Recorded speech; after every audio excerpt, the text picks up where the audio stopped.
یہ فلسطینی شہری آنسو گیس کے کنستروں کو ایک نئی شکل دے کر انہیں خوبصورت چیزوں میں بدل رہا ہے۔ 47 سالہ آرٹسٹ احمد ابو عطیہ کا کہنا ہے کہ وہ 15,000 آنسو گیس کے کیسز اکٹھے کر چکے ہیں جو اسرائیلی فوج کی جانب سے بارڈر پر فلسطینیوں کے احتجاج کے دوران پھینکے گئے۔ وہ یہ فن پارے غزہ کے محصور علاقے میں قائم اپنے گھر پر بناتے ہیں۔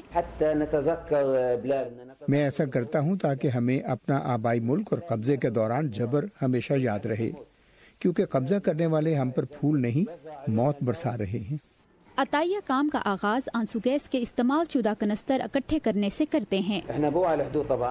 میں آنسو گیس کے بم اکٹھے کرنے بارڈر پر جاتا ہوں اور گھر لے آتا ہوں، انہیں 2 روز کے لیے پانی میں بھگوتا ہوں اور پھر ایک ایک کر کے صابن اور پانی سے دھوتا ہوں تاکہ ان میں سے گیس کی بدبو نکل جائے۔ پھر وہ انہیں پھولوں کے گلدانوں اور تسبیحوں کی شکل دے دیتے ہیں۔ جیسا کہ کہا جاتا ہے انہوں نے ہمارے لیے موت کا منصوبہ بنایا اور ہمیں زندگی ملی۔ ہم وہ لوگ ہیں جو زندگی کی خواہش کرتے ہیں۔ ہمارا ایک پیغام ہے۔ فلسطینی طویل عرصے سے سرحد پر بڑے پیمانے پر مظاہرے کر رہے ہیں جو آج کے اسرائیل کو واپس لینے کے حق کا مطالبہ ہے۔ اسرائیلی فورسز انہیں پیچھے دھکیلتی ہیں۔ 30 مارچ سے اسرائیل غزہ سرحد پر مظاہروں کے دوران کم از کم 30 فلسطینی ہلاک ہو چکے ہیں۔ اقوام متحدہ کی جنرل اسمبلی کی ایک قرارداد نے اسرائیل کے طاقت کے بیجا استعمال کی مذمت کی ہے۔